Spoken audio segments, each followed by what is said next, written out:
Good evening, ladies and gentlemen, and welcome to the Lair Filmaroo. Tonight we will be reviewing Bonding, a Netflix series. Tiffany "Tiff" Chester is a psychology student moonlighting as a dominatrix. She enlists the help of Pete Devon, her best friend from high school who is gay, to be her assistant.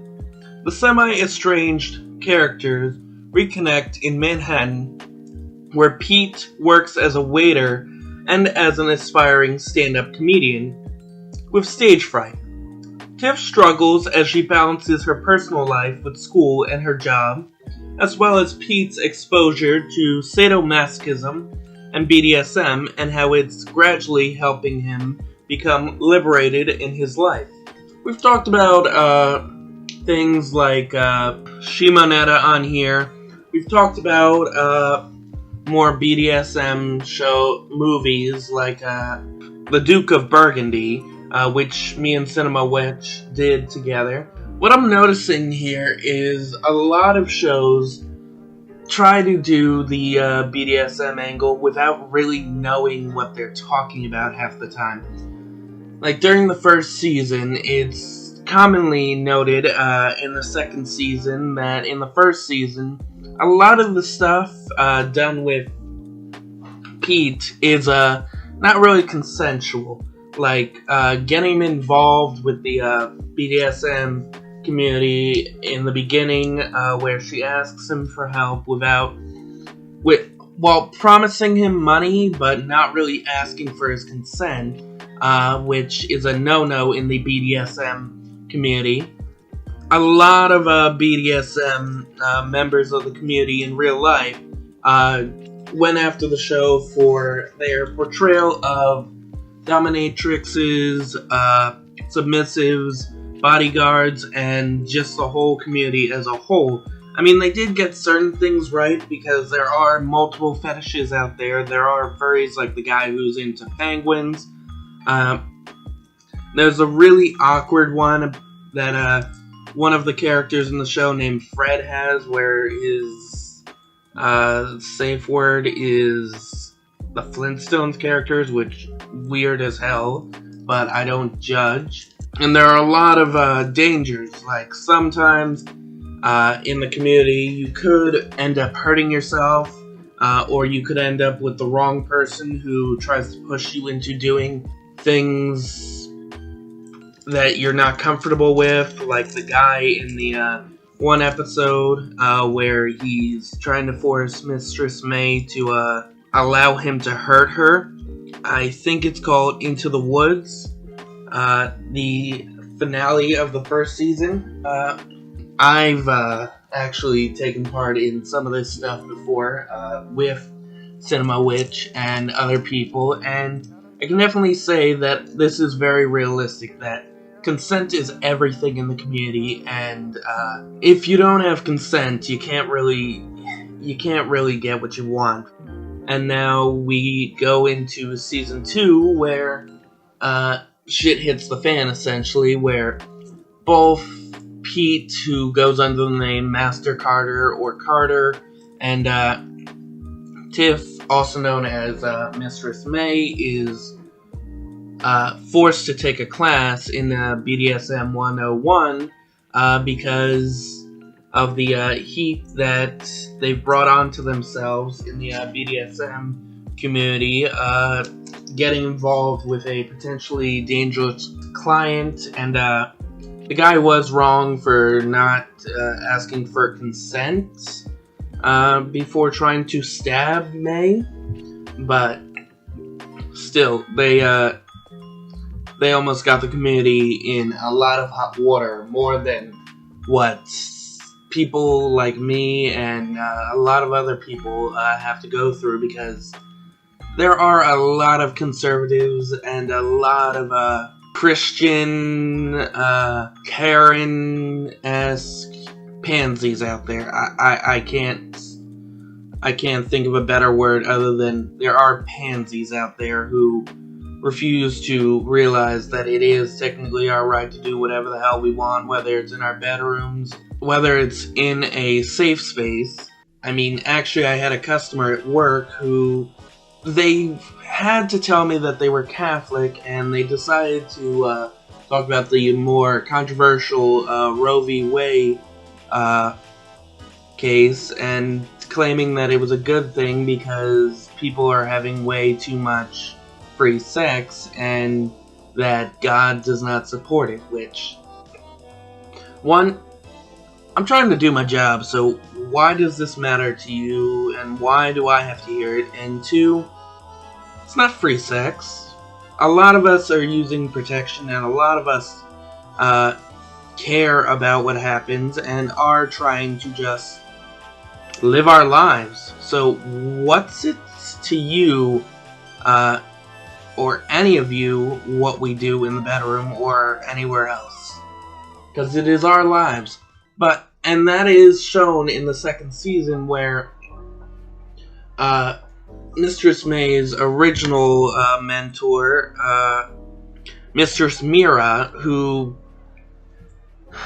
puts her through hell at the beginning with a dog gimp suit guy who's interested in pet play. She learns that what she was wearing with the necklace around her neck, the collar around her neck, is actually only for submissives, and that she is asked to take it off, and then it's put on Carter, who technically acts very submissive during the show. He's not really a dominant like it's claimed in the series. During the second season, Carter gains his wings, and he starts using the BDSM community and the dominatrix and his best friend's story and his story as a comedy act, which pisses off Tiff when she finds out about it, and she leaves him, and they go their separate ways. Essentially, the show does what it can to express what a dominatrix is supposed to do. Like, they're not just there for the money, they're not just there for to get off on it. It's a consensual thing, and it's a therapeutic thing. Like, if you enjoy this stuff, a lot of people see it as therapy. I mean, there's literally a sexual therapist out there who will do things with you just to relieve stress, which I find very awesome, and I loved hearing about it when I found out that it exists. And yeah, dominatrixes are essentially therapists in a way, or they're therapeutic help. On top of this, we also dive deep in the series. We dive deep into Tiff and Peter's relationship during high school. How they they brought each other to the prom. They had relations, and they had they almost had a kid, which was used in a joke later on, I think during the second to last episode of the series finale, where it was done in very poor taste on Carter's part. And I get it, he's mad because his boyfriend left him because he took away his coming out, and he then finds out that his father is they're a pay pig to Mistress Mira in the show, which, I mean, I fucking called it. So Josh leaves Carter. He loses it over his father coming out as a pay pig, and when his father decides to freak out about him being gay because he's conservative, and it turns into a shit show. Carter loses it, and he goes to May. They have a fight. They're now no longer friends. He is now a stand-up comedian on a TV show, while May and a group of dominants who were part of the classes that Mistress Mira was having end up creating their own BDSM dungeon out of a rundown apartment near the docks because Mistress Mira has to go on her own because the people that own the building that she was renting for her lessons and her business are essentially kicking her out, so she's moving in with, not moving in, she still has her own family, which is another thing that this series shows, that most dominants, while it is a job, they can also have families outside, that it's mainly just a job and it's friends and other things, where you can have a life outside of the BDSM community. Like Mistress May is now in a relationship with Doug, her classmate when she was taking psychology, who supports her lifestyle. So essentially, this show is to humanize the BDSM community, show people that they're not monsters, that they're not sickos, they're not freaks, they're not weirdos, that they are as human as you, they're just living their best lives like everyone else wants to do, and they're making money while doing it. We also meet Doug's ex-fiance, who that was weird because we learned that she was only his fiance because he proposed to her and she didn't think to say no because she felt bad for him and spent so much time with him while he was in a full body cast, and now Doug and Tiff are together. We also meet Murphy, the owner of the club that Pete does stand-up at, and she does a lot of really funny comedy at her club. We meet Professor Charles, who during the first season gets fired because Tiffany reports him to Human Resources and the dean at her school because he tries to have a relationship with one of his students without consent. We also meet Andy and Daphne, one of Mistress May's clients she's a sadist where he's into tickle play, which is an interesting part of the community. There's also Chelsea, one of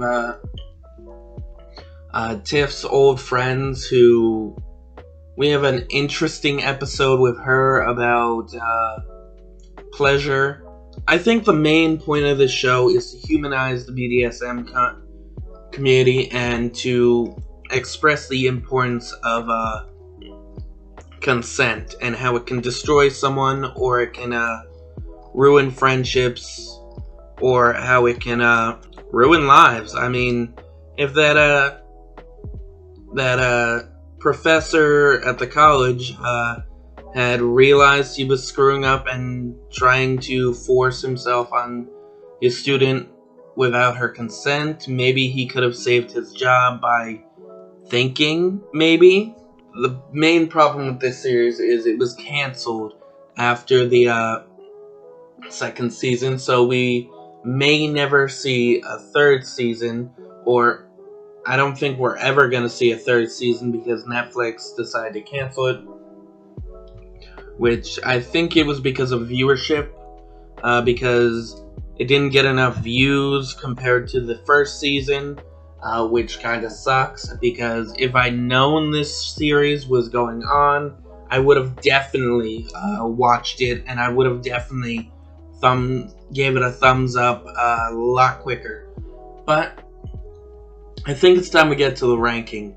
So, well, I do like the series, and I like how it tries to humanize the BDSM community, and it tries to give us an interesting romance story between Doug and Tiff, and Josh and Peter, and the weird, interesting relationship between Frank and Portia. I do feel that there was a lot of controversy about the first season. I do realize a lot of weird things that shouldn't have happened, that should have been, that were thankfully fixed in the second season, and just some of the storylines were funny and some were weird as hell. Pete is made out to be such a horrible character in this, because he's using the BDSM community for his comedy acts, and he's just so self-centered, and this kind of, like, I get the guy's going through a lot of shit, but also the guy's an asshole. And I'm not saying Tiff is any better. I mean, she does some stupid shit with, like, the consent and going after that one guy who was very controversial, who we met in the first episode of the show very briefly, finding out about what happened with never finding out what he did to the other mistress that he was with. Yeah, this show delves into a lot of stereotypes, taking after movies like 50 Shades of Grey and many other shows, and just, I mean, honestly, there is one thing that I haven't mentioned, and I want to do it before this is over, but I actually really enjoyed Rolf, the Tiff's German manservant and one of her clients, who is very prominent in the show, and he is one of the most interesting background characters. I mean, he is technically a main character, but he is also just a recurring character. While he's not allowed to speak, he is the one that tells Pete to go off and do what he has to do, but also he's the one that opens Pete's eyes that this is not the life for him. Like, he is not meant to be a dom. He is not meant for the BDSM life. He needs to stick to comedy, while he's just there, and he's a perfect character. I mean, he kind of feels like Lurch in the Addams Family, where he's the servant of the house, and he's just, I like him. He's big, he's strong, he's a really interesting character while also not being a main character, and I don't know, there's just something about him always being in the background, always wearing that mysterious mask, and always doing as he's told. He is a very interesting character, and that's why he's my favorite. But yeah, I think I'm gonna give this a 7.5 out of 10 for the controversy, the stereotypes, the certain problematic things about consent that it did in the first season, while I'm also going to give it credit for trying to improve on them, getting a BDSM consultant for the second season, showing a show can learn from its mistakes. But yeah, hopefully writer Doyle makes an equally good show, because he still has a chance. They gave him a chance to write another show, and let's just hope it's as good as this. Just still sad he wasn't able to write that third season. But yeah, don't forget to like, comment, and subscribe. Click the little notification bell for more of our content, and have a great night.